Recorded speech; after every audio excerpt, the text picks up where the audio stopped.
Sveiki visi, kam rūpi. Šiandien mes ir vėl čia su dar viena labai įdomia ir, sakyčiau, gal net intriguojančia tema.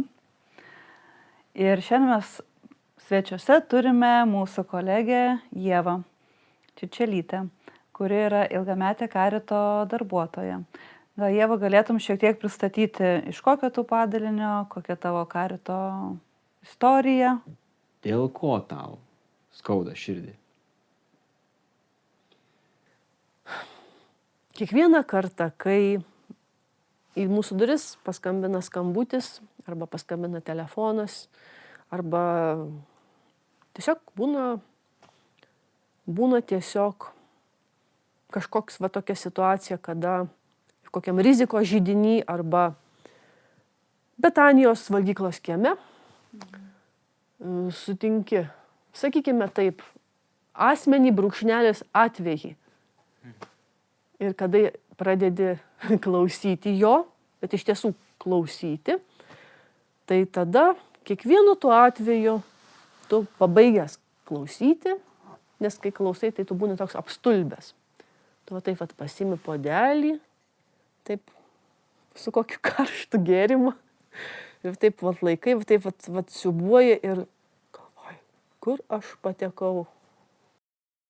Mes šiuo metu turime 11 bylų. 11 bylų. 8 iš jų tęsiasi jau 9 metus. Ir štai tokie yra laiko atstumai. O Ieva, gali man šiek tiek papasakoti, aš taip apsimesiu, kad nieko nežinau, ne? Ir kai tu sakai prekyba žmonėm, ne? Man tada susidaro, kad kažkas paima žmogų ir jį parduoda. Ne? Ta tokia, kur būdavo anksčiau vergyje, tai paima ir parduoda, ne, žmogų. Tai kaip, ar čia tas pats yra? Ir kai tu sakai prekyba žmonėmis, ar tai yra kažkoks kitas pavidalas, kur suslėptas ir kur žmonės nesupranta, kas tai yra iš tikrųjų ta prekyba žmonėmis? Yra ir taip, ir taip. Yra ir tokių atvejų, apie kuriuos mes visi suprantam ir vadovėliuose esame studijavę apie vergų turgus ir panašius atvejus. Deja, tai yra ir ypatingai tai yra patiria užsieniečiai, kurie užsienyje būna priversti tokiom sąlygom egzistuoti. Po to galbūt jiems pavyksta pabėgti, po to mes apie tai sužinom. Karai, suirutės, įvairūs perversmai, jie visi turi tokį komponentą. Yra ir modernios vergovės būdai. Taip. Ypatingai dabar populiarus yra keliavimas žmonių siekiant užsidirbti. Tai štai atvyksta į Lietuvą labai daug užsieniečių. Eglė labai gerai žino, kiek ten tų užsieniečių atvyksta. Ir aš esu tikra, kad mes visi jau čia susirinkę, tai tikrai, bet turbūt visas Karitas, 14 padalinių, mes visi turime žmonių galimai nukentėjusių nuo šitos sferos. Bet tie žmonės labai dažnai turi būti atrandami, nes labai gėda yra kalbėti apie šitas patirtis. O kodėl gėda? Kas ten gėdingo tokio? Todėl, kad nežinau kaip jūs, bet aš ko gero galvočiau, tai kodėl tu ten ėjai, tai kodėl tu tokį dalyką ten buvai sugalvojęs, tai kas tau buvo maža, ko nors. Kaltas, taip, tu pats kaltas. Dabar aš čia taip pašmaikštavau, bet turbūt atpažįsta tokią retoriką. Čia mums yra būdinga. Pats kaltas, va. Ir žmogus susisklendžia ir jis, gink Dieve, nenori, kad tik niekas žinotų apie tai. Po togi les ir les smegenis tau.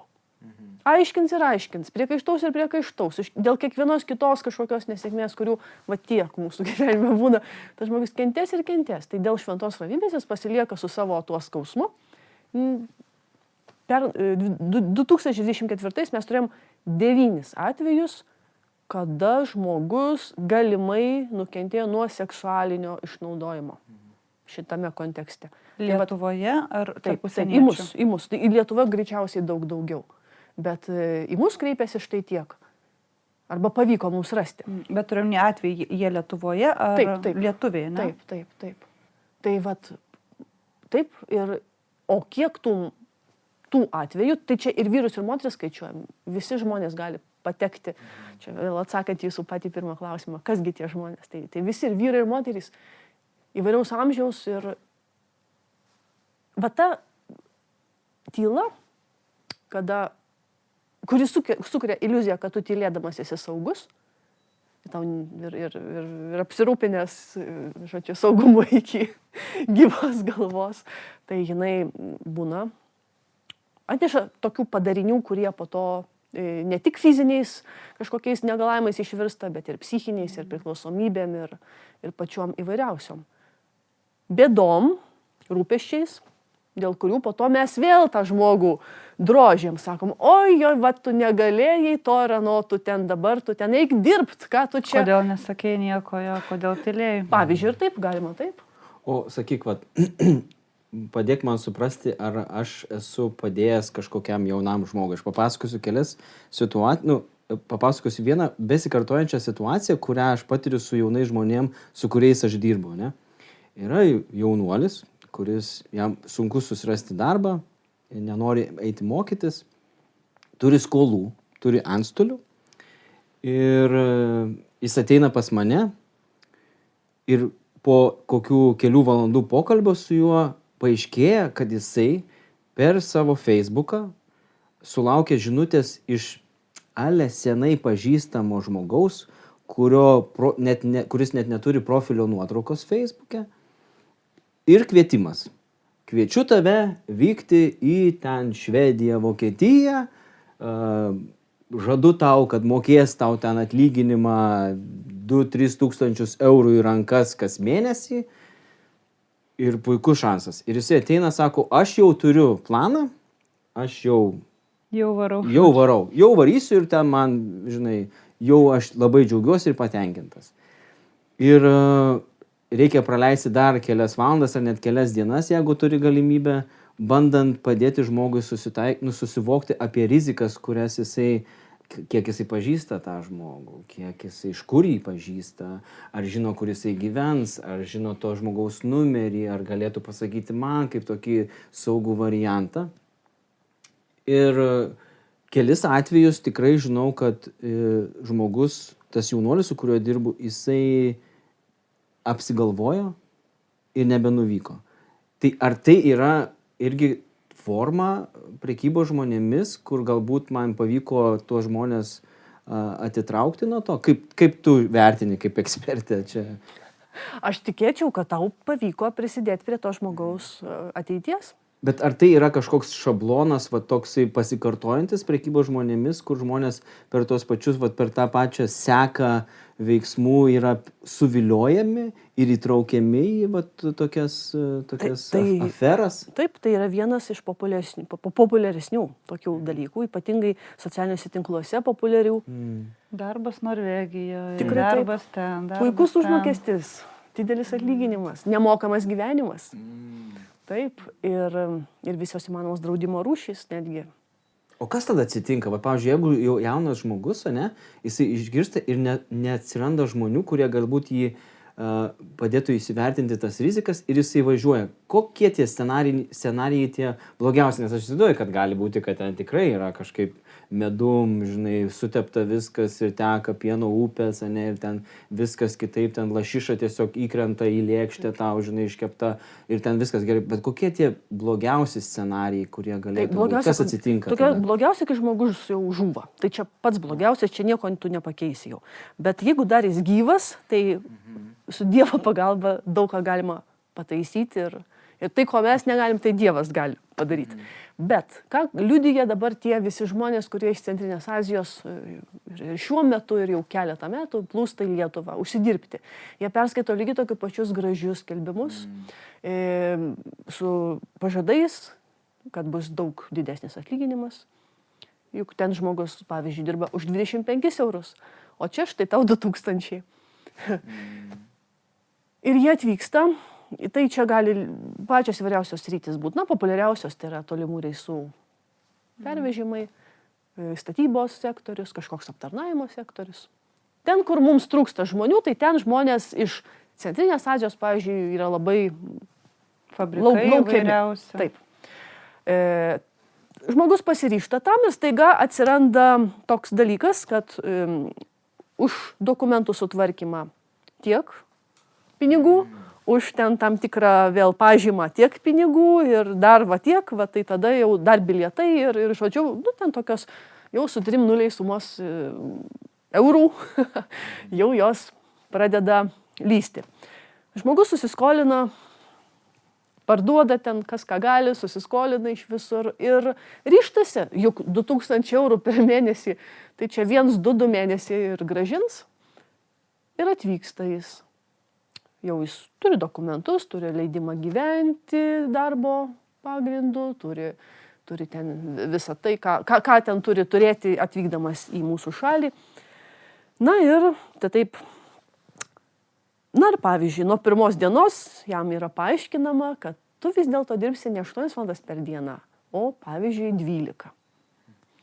Ir už kiekvieną tavo neatidirbtą valandą bus bauda. Tu gali savo nedirbti, bet tau bus bauda. Tai vadinasi, tu kažkiek ten tų valandų dirbi, bet tu tų pinigų už viršvalandžius negauni. To tik skola gaunasi, auga. Taip, ir tu labai teisingai pasakei ir galų gale žmogus, dar jeigu ten kažkokius mokymus reikia, egzaminus laikyti reikia, dar jeigu ten gyventi reikia, arba dar kažkokios pažymos dėl pačių variausių dalykų, kurių užsienietis gali nesuprasti, nes jis paprastai tikrai ne lietuvių kalbos mokėtojas yra, net ne rusų kalbos mokėtojas, jis šiaip žodį ten. Na, žmonės siūlo viską, tai gal jie ir teisingi žmonės, aš pasirašysiu viską, pasirašo žmogus ir ten galima pasirašyti ant bet ko. Ir galų gale gali gautis taip, kad žmogui pradeda jau kapsėt paskutiniai lašai kantrybės. Ir, pavyzdžiui, neduoda kokių nors atostogų, pavyzdžiui, arba neleidžia sirgti, nors ten toj kokiam nors Chicken Factory, pavyzdžiui, yra ten temperatūra žema. Ir jam jau kaip šiltų kraštų gyventojų pasidaro nesmagu. Ir jam turbūt ir reabilitacija būtina kartais būna. Neleidžia. Ir žmogus pradeda jau sakyti, gal vis dėlto tada aš išeinu. Arba jūs kažką man čia gero duokit. Kas ne tai, kad gero, bet kas priklauso, kai aš užsidirbau. Ir sakoma, eik. Ir darbdavys nutraukia darbo sutartį ir išnyksta leidimas gyventi darbo pagrindu. Ir žmogus tampa neteisėtai šalyje esantis. O ką tada daro visuomenė? Oi, šitie nelegalai, šitie migrantai. Kai iš tikrųjų atrodo, man kažkaip atrodo, kad labai retas, kuris pagalvoja, kad migrantų visoje šitoje sferoje, kas čia vyksta, ta pati migracija, kad tai yra puikiai erdvė prekybai žmonėmis. Ir realiai tai ir vyksta, nes žmonės yra per apgaulę apgaunami, atgabenami į šalį ir kartais net negali kaltinti, kad ten ieško geresnio gyvenimo, nes kiekvienas gal to ieškotų, bet patys lietuviai juos realiai kažkaip randa, kažkaip privilioja čia į Lietuvą ir galiausiai žmonės lieka gatvėje ir tada ateina į karito duris, tik. Būna ir taip. Vėlau sako, būna taip, kad jiems... Aš be dokumento, aš gatvėje, aš nieko neturiu, mane išmetė, ką man daryti. Taip. Ir dar skola 10 000. Taip. Arba žmogus būna ir blogus, pažiūrėjau, nukenčia savo to gamybinio proceso metu. Kažkas jam nulūžta, sulūžta, ranka, koja, ten netenka piršto ar kažko. Ir jis tampa irgi nebereikalingas. Viskas, tu negali ten pakankamai greitai kažko daryti, vadinasi, tu eik iš čia. Taip, kartais ir su tokiom problemom žmonės atsiranda. Kai kas turi lėšų ir gali sau leisti grįžti namo, kai kas neturi tam lėšų, todėl pradeda suktis čia vietoj. Ir draugo paskyrą besinaudodamas tampa kokiu nors pavėžėju, arba maisto kurjeriu, arba eina kur nors nelegaliai dirbti. Tai iš tikrųjų prekyba žmonėmis tikrai vyksta migracijos ir karo toje akivaizdoje, tikrai tame lauke, bet turbūt tas pats reiškinys vyksta ir lietuviams, kurie yra nuvykę į kitas šalis. Tikrai taip. Čia labai populiaru Anglija kažkuriais metais buvo, kiek ten visi važiavo, tai man atrodo ten, net įdomu, kiek procentaliai ten buvo legalių darbo sutarčių ir normalių darbo sąlygų. Na, pati nelegali pats nelegalumas, jis dar nėra vadintinas prekyba žmonėmis, bet tai jau yra šauktukas, vat tamsta išgelbėt vieną žmogų, galimai ir nuo tokio atvejo, galbūt ir ne vieną, taip, bet tai jau sukuria precedentą išnaudojimui. Kas yra nelegalu, kas yra paslėpta, kur žmogui kažkas neleidžiama, kur paimami asmens dokumentai, kur žmogus gąsdinamas, kur yra smurtas, o smurtas tai jis paprastai visada yra. Ir čia būtent darbo išnaudojimo temoje, ne? Taip, ir šitame, čia toks pat gyvenimas kaip ir kitos rytis. Kur žmogus kažkaip laikomas, kažkur uždaromas, atidaromas tam tikriems atvejams, kuris verčiamas daryti kažkokius nusikaltimus, na pavyzdžiui, vogti. Čia yra viena iš tokių populiarių sričių, kada žmogus koks nors iš, tarkim, Lietuvos įdarbinamas užsienyje būtent vogti. Aš esu netgi girdėjęs, žinok, su kai kuriais jaunuoliais, tai jie sako, kad važiuoju į Vokietiją valyti namų. Kur valyti reiškia ne su servetėlė, čia stalą, žinai, valyti, bet valyti tai reiškia paimti brangius daiktus iš namų, vogti namuose ir tada... Ko gero, keliaudami, buvote lipote į metro ir tokį susistumdymą prie durų gal esate patyrę. Ir gali būti tai visai simpatiškos gražios merginos ten stumdytis prie durų. Bet gali būti taip, kad tu įlipi ir tau, po to išlipi jau be daiktų. Ten akimirkos toks veiksmas ir irgi darbas. Tai daug žmonių tai daro ne savo noro, jie tiesiog priversti tai daryti yra. Pačiais įvairiausiais būdais. O jeigu dar kas nors išprievartauja, tai tada žmogui yra, jis palūžta. Jis visiškai palūžta. Labai paprasta, jeigu žmogus turi priklausomybę kokią nors, taigi tai kažką duodi tada, atseit palaikai, bet jeigu tave taip nuskriaudžia tokiu būdu, pavyzdžiui, tai tada daug žmonių jau ten gyventi nenori po tokių patirčių. O čia taip. Arba dar būna, yra toks Lietuvoje atvejis buvęs, tai vienas, kurį aš žinau, bet yra turbūt jau daug daugiau, kada boyfriendas parduoda savo merginą po pusės metų gyvenimo kartu, išvažiuoja užsienį užsidirbti vestuvėms. O ten pasirodo yra vienas iš daugelio neoficialių viešnamių, kur kitas žmogus tą auką pardavinėja. Tokia šiek tiek iš filmų atrodo istorija. Taip. Ir už tai mes taip darom. Už tai taip mes darom. Aš esu tam tikras nuotrupas girdėjęs, bet kai girdžiu didžiulę koncentraciją apie tai, ką mes dabar šnekam, tai tikrai net taip norisi tikrai susigūžti, susitraukti, tada kaip baisu, iš tikrųjų, tai yra baisus dalykai. Bet kas ir nuostabu, kad ir dabar šiuo metu ir anksčiau dalis žmonių pasiekdavo bent jau mūsų centrą gerų žmonių esančių toj aplinkoj dėka. Koks nors, pavyzdžiui, klebonas parapijos, kurio parapijoje vyksta kažkokios statybos. Mato tikrai kažkokią labai baisią situaciją. Ir jam pradeda rūpėti, o kas čia vyksta. Ir pasitaręs su specialistais centro, jis nusprendžia, kad reikia imtis veiksmo ir pasirūpina žmonių atvežimui iki mūsų centro ir pasirūpina visais kitais dalykais, kurie tokio situacijoje būtini yra. Čia vienas iš pavyzdžių. Ir čia tik vienas iš pavyzdžių, turbūt, ką mes kalbam dar apie tokią kaip darbo išnaudojimą. Bet jeigu kalbant ne apie darbinį aplinkoje išnaudojimą, bet ir tą seksualinį smurtą ir kitus atvejus, tai čia turbūt dar labiau pašiurptų odą visiems. Tikrai taip, ir kolegos, kurie, pavyzdžiui, dirba globos namuose, tai jie lygiai taip pat turi galimybę matyti tokius dalykus. Ir nuo ko nukenčia tie vargšai specialių poreikių žmonės? Nuo savo pačių artimiausių. Globos įstaigose? Ar šeimose? Šeimose. Ir jeigu pabūna, kad žmogus pasiekia globos įstaigą, vėlgi kažkam jau pasidaro ne vis vien, taip. Akivaizdu. Taip, ir žmogus pasiekia globos įstaigą ir taip pat prasideda tokios istorijos, kurios deja, bet vėl verčia mus visus apstulbti. Imti puodelį ir linguoti. Galvoti, ko mes dabar darysim? ką čia daryti.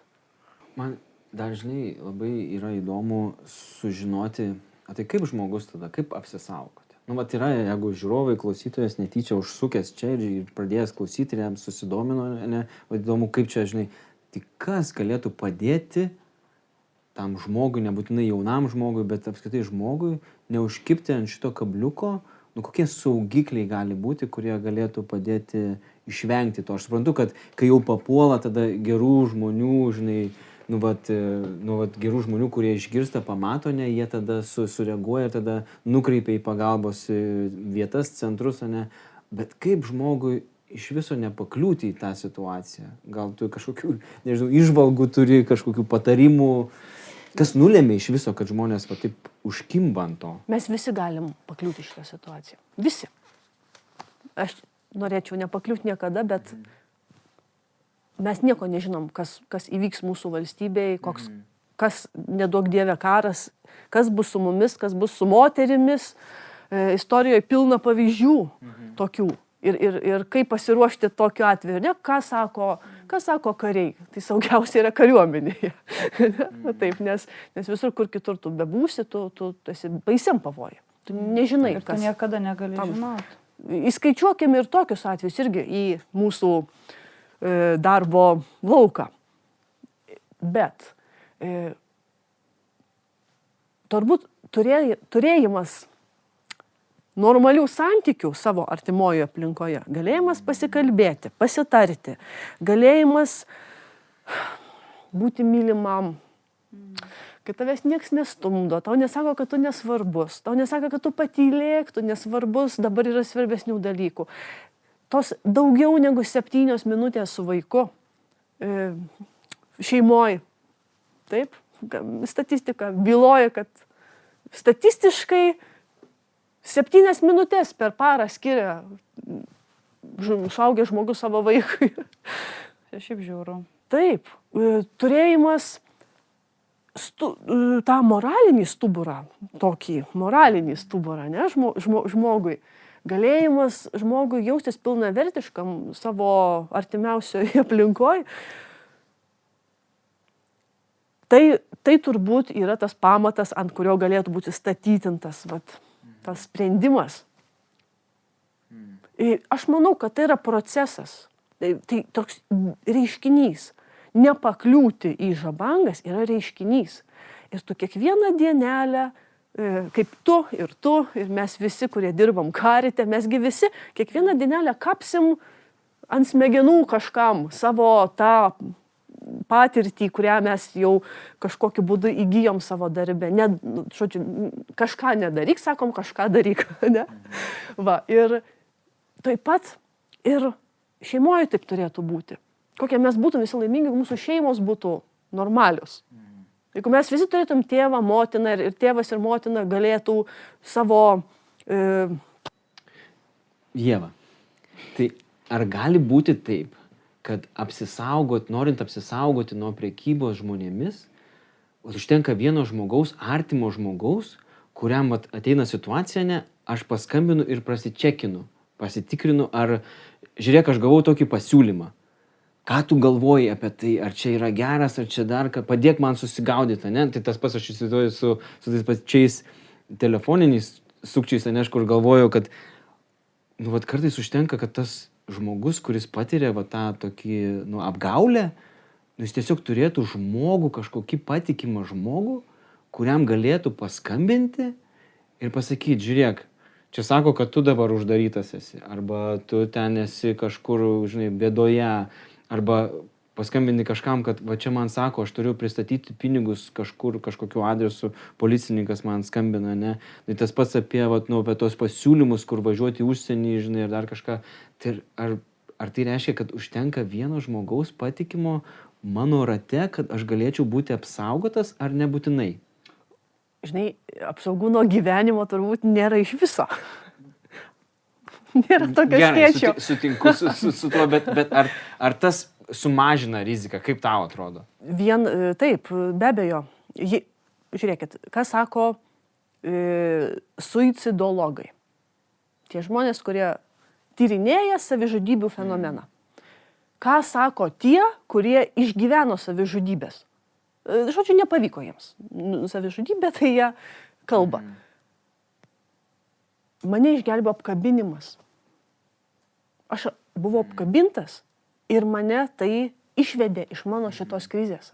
Aš už tai nepakėliau rankos prieš save arba ten nesėkmingai pakėliau ranką prieš save.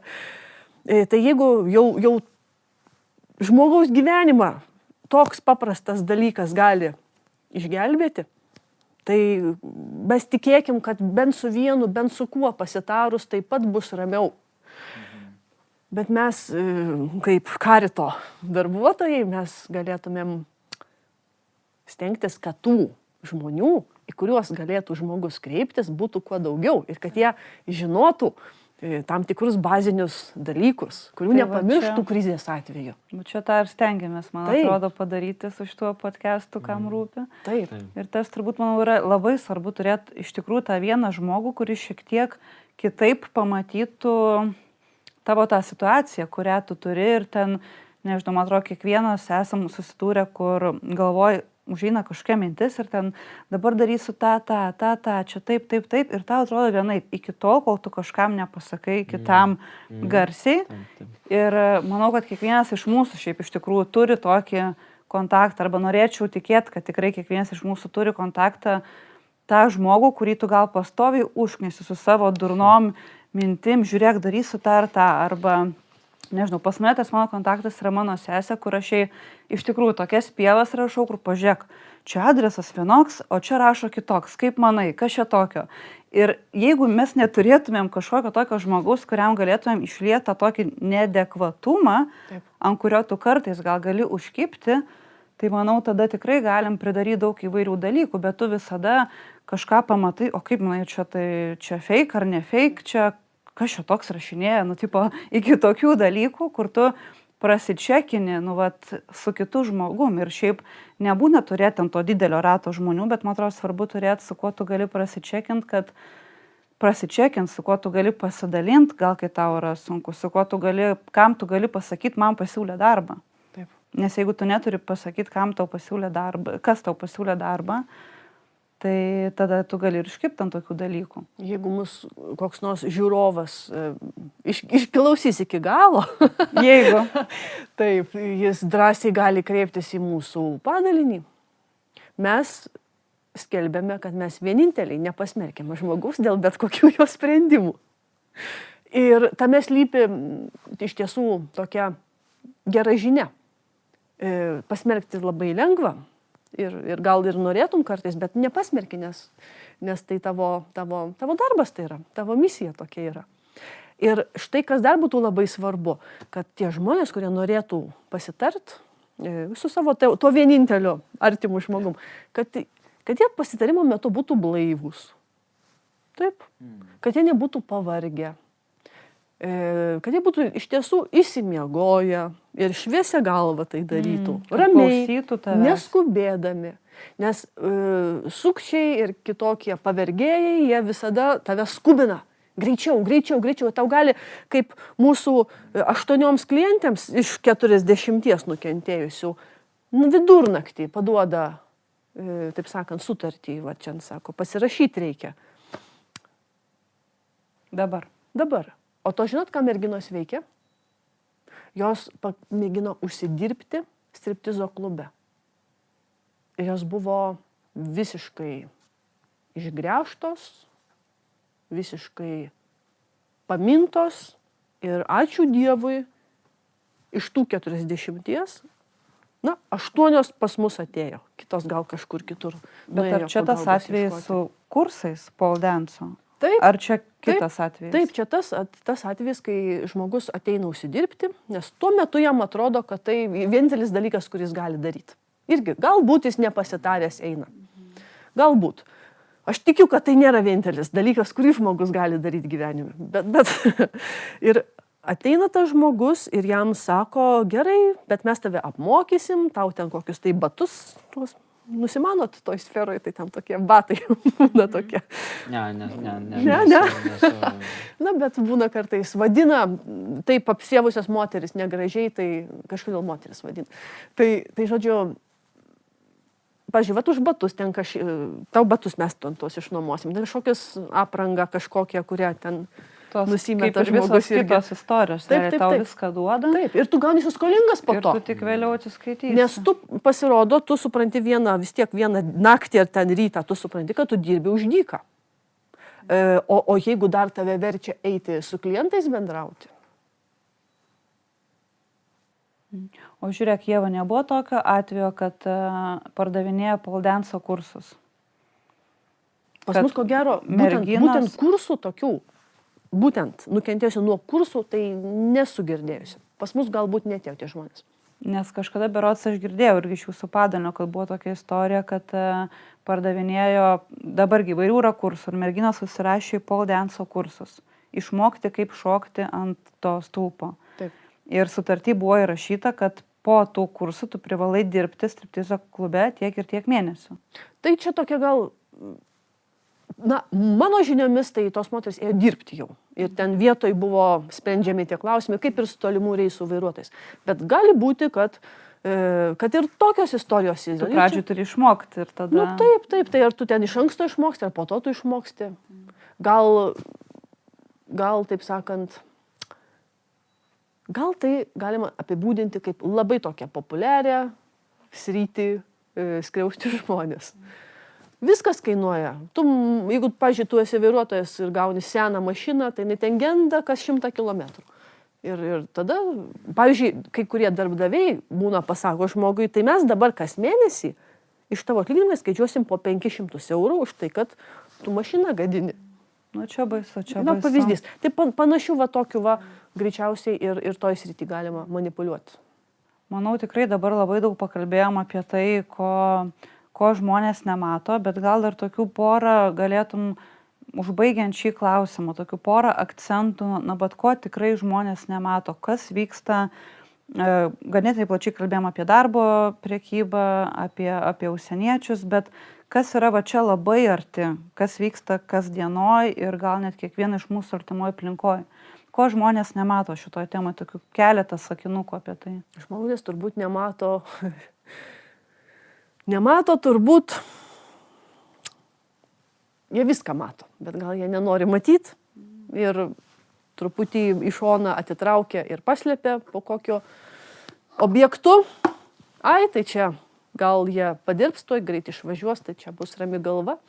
Arba jeigu ten kokiam, pavyzdžiui, vaikų darželį pastebė auklėtoje kažkokį jau įtartiną ženklą apie galimą vaiko išnaudojimą arba skriaudimą kokį nors, tai sako, kartais gali taip sakyti tas specialistas. Nepranešiau policijai, nes bijau, kad užtasys mus čia visus. Tai tokį gal žmogus iš tiesų, neturėdamas patirties, jis nemato, kaip iš tiesų tie procesai vyksta. Taip, jie tikrai nėra malonus. Ir, pavyzdžiui, tiems žmonėms, kurie šiuo metu dalyvauja Karito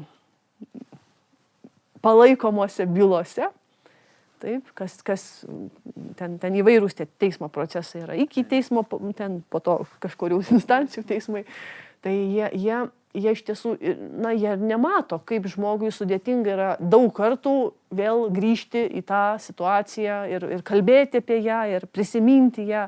Bet žmonės būna išsiskiria ir apie skyrybas nenori ten kalbėti, ten sako, man neužgijo žaizdos, aš bijau ten net kažkokį klausimą pradėti spręsti, nes man labai skauda. O čia yra išnaudojimas. Čia išnaudojimas. Ir taigi žmonės, neturėdami tos patirties, jie šito ir nemato. Aš tai linkėčiau domėtis. Taip, specialiai gal tu ten labai neprisidomėsi ten. Niekas tavęs neįleis, nei kokį teismą stebėti kažkokių dalykų. Gal šiandien apie tai, bet apie tai, kad tu bendrauji, tu užkalbini, tu bendrauji, tu palaikai kažkokį žmogišką ryšį. Bet stebiu aš, pavyzdžiui, užsieniečius. Moterys, labai sudėtinga grupė. labai uždaros, labai daug gėdos dėl pačių vyriausių dalykų, labai daug sunkių patirčių.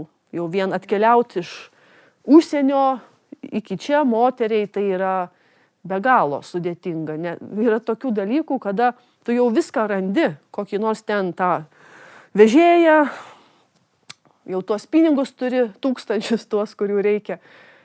Ir jis tave išprievartauja paskutinį vakarą. Tai, žodžiu, jisgi nematys tavęs daugiau, taip? O tu su va šita situacija, to gyvenime, tu eini. Ir tau prie viso to, kas atsitinka toj šaly, kurią tu atvyksti, dar skamba tie visi praeities skausmai. Tokie kaip replay, toksai vis Taip, pasikartojantis. taip. Tas įvykis, tas smurtas, kurį patyrė, ir tada ta kaltinimas, tada kažkaip norisi pasimiršti, tada tikriausiai žmonės pasiduoda į kažkokias priklausomybės, kad tik kažkaip pabandyti ištrinti ir kad nebūti tame, nejausti to. Ir štai atsiranda žmogus, su kuriuo tu gali pasikalbėti. Ir žodis po žodžio, kaip ir jūsų darbe, taip ir mano darbe yra taip, kad žmogus pradeda po truputį pasakoti.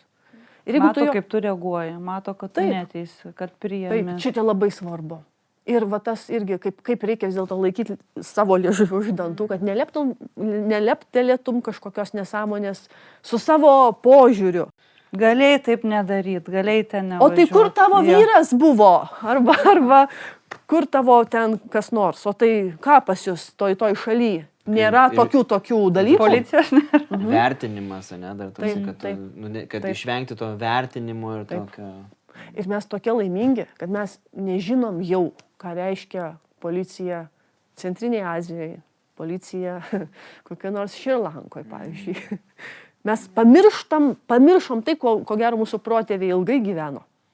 Kiekvienoje šaly, kur suirutės karai, kur patys ten įvairiausi sukilimai, visada atsiranda tas išnaudojimo elementas. Tai mes jau šito nebežinom. Ir netgi labai baisu, bet šiaip iš tikrųjų tose trečiose šalyse tai dažnas atvejis išnaudojimo yra ir iš pareigūnų, kariuomenių ir kitų tokių valstybinių institucijų. Tai yra visiškai nekontroliuojama, tai turbūt. Reikia matyti, kažkaip reikia atsimerkti ir matyti, kas yra aplinkui, kokie žmonės, paklausti, galų galiai išklausyti, o ne kaip tu ir, gerai, ir į telefoną toliau. Taip, reikia skirti laiko žmogui. Ir va šito mes kartais nenorim tiesiog matyti, nes mūsų galvos išuštos čia nuo visokių rūpesčių.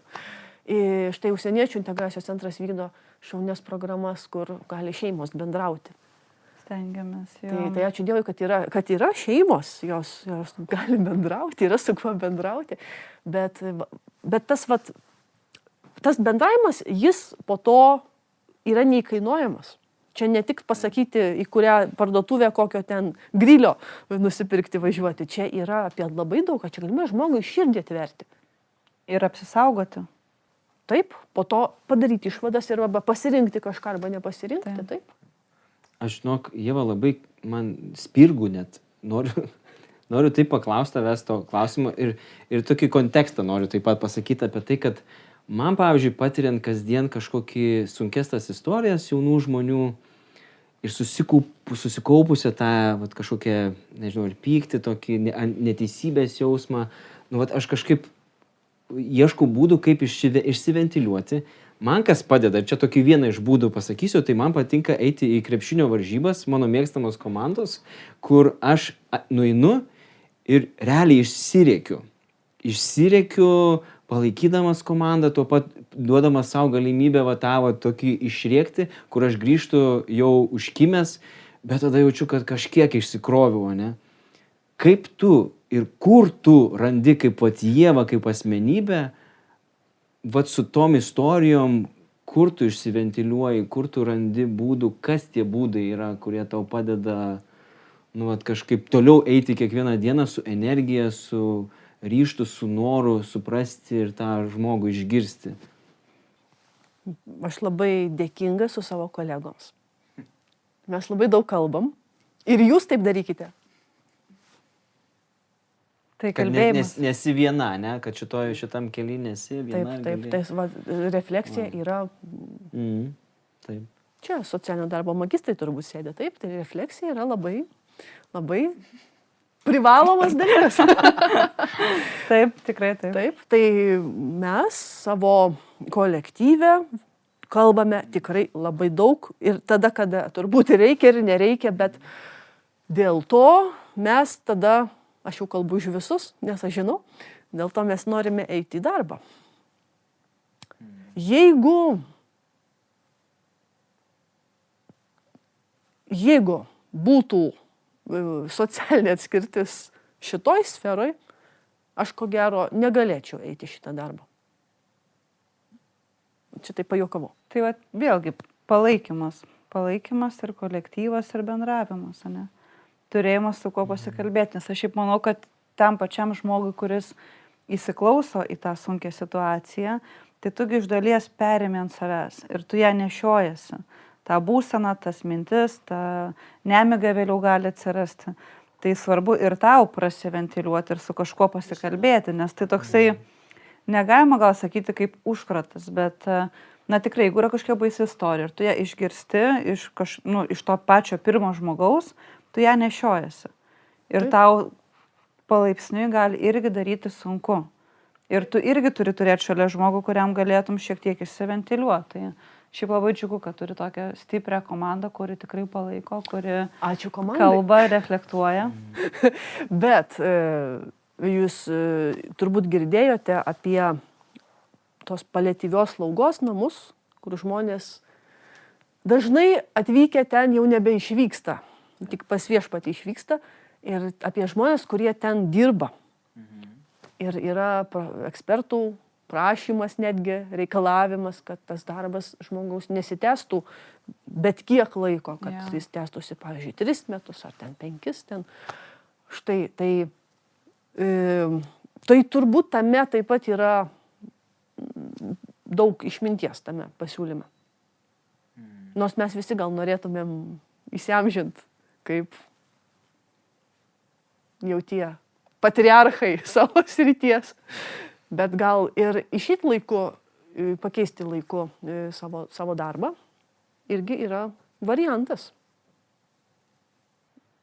Turbūt dirbant su tokiais sunkiais atvejais. Na, būtent kaip šitas atvejis, kur tu minėtai. Bet štai, pavyzdžiui, ką pasakytų apie tai motinos tėvai, kurie turi vaikų, pavyzdžiui, nukentėjusių nuo panašių nusikaltimų, ką pasakytų vaikai, kurie turi tėvų nukentėjusių nuo jie negali pakeisti savo veiklos. Taip. Ką jiems daryti? Tai aš čia nedrįščiau tokiais svaidytis pasiūlymais, bet pavyzdžiui, kas mūsų praktikoje centro yra patikima, tai yra kompleksinė pagalba, kada ir teisininkas konsultuoja, ir psichologas konsultuoja. Ir mūsų centre visa tai yra nemokama. Nemokama, svarbu paminėti. Tai kadangi jau gal taip šiek tiek einant link pabaigos, aš taip gal galvoju, visai būtų svarbu akcentuoti, žinom, kur yra paslaugos, žinom, kur kreiptis, ne? Bet kokie gal tavo tokie būtų keli, kokie, nežinau, gal 3 patarimai, žmonėm, kaip pastebėti ir ką daryti pastebėjus, kad kažkas yra čia kažkur, ten kažkoks pažįstamas draugelis įsivėlė į kažkokį jau ten ar darbą, ar ten kažkokios sutartis, kažkas ten neaiškus. Ką reikėtų žmogui daryti, nežinančiam, kas yra už to? Jeigu jau yra toks reiškinys, tai čia labai didelė yra žymė, tai užtenka paimti ir paskambinti mums. Mes telefoną paliekame po šio video aprašymu. Bet jeigu yra tas metas, kada žmogus, jis mano, kad visa tai neegzistuoja, jis teigia, kad tai ne jo reikalas, pavyzdžiui. Tai aš noriu pasakyti, tai yra tavo reikalas. Kaip piliečio, kaip Lietuvos gyventojo, tavo reikalas. Jeigu tavo kieme skriaudžia kitą žmogų, tavo reikalas yra padėti tam skriaudžiamajam. Todėl tas žmogus turėtų nebijoti kalbėti. Nebijoti kartais tiesiog banalų klausimą paklausti, kaip jums sekasi, labas, pasisveikinti. Nebijoti užmėgsti tokį ryšį, nebijoti palikti siūlo galą tam žmogui, kuris galimai visko gali su juo atsitikti, kad jis už to siūlo galo galėtų kaip nors sučiupti. Kaip būna su mūsų kaimynais. Mes visi turim pačių vairiausių kaimynų. Na ir būna toks kaimynas, kuris tai tokį daiktą neša parduoti, va tau per duris rodo, sako pirk, va tai prašo 5 eurų, dabar jau 5 prašo, anksčiau ten euro prašydavo. Tai ačiū Dievui, kad šitie žmonės ateina, nes jie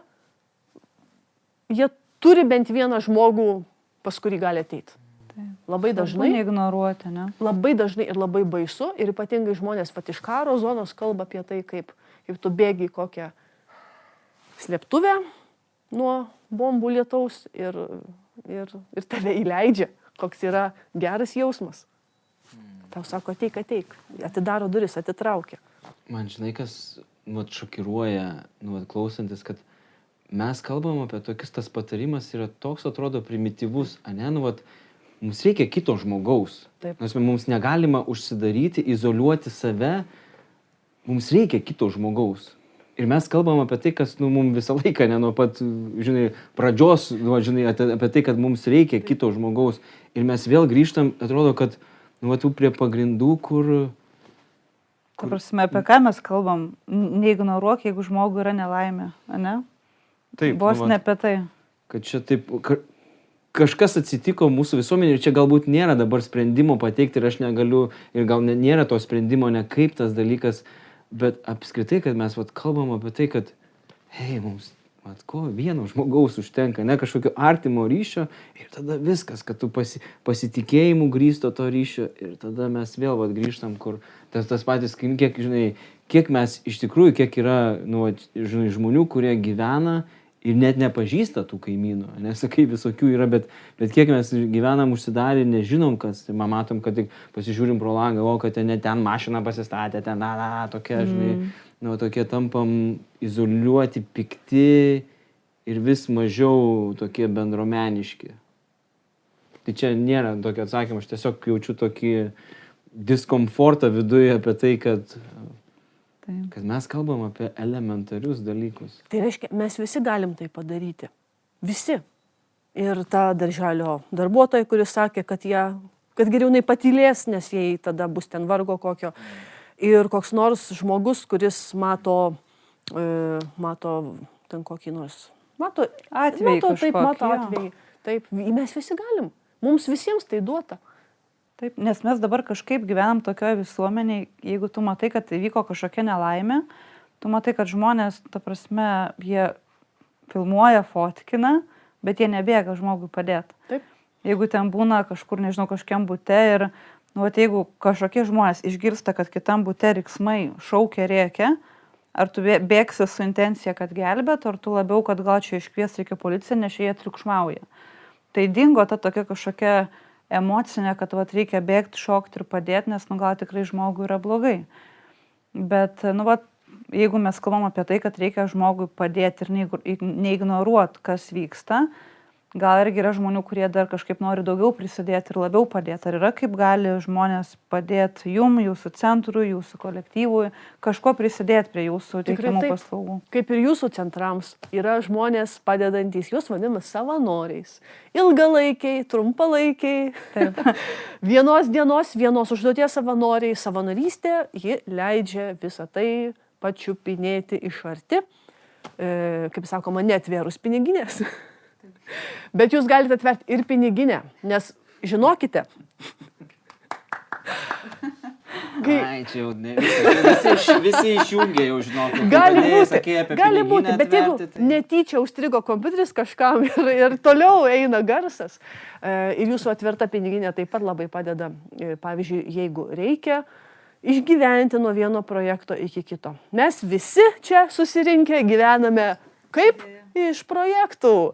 Ieškome pinigų ir bandome neignoruoti žmonių. Neignoruoti žmonių, taip.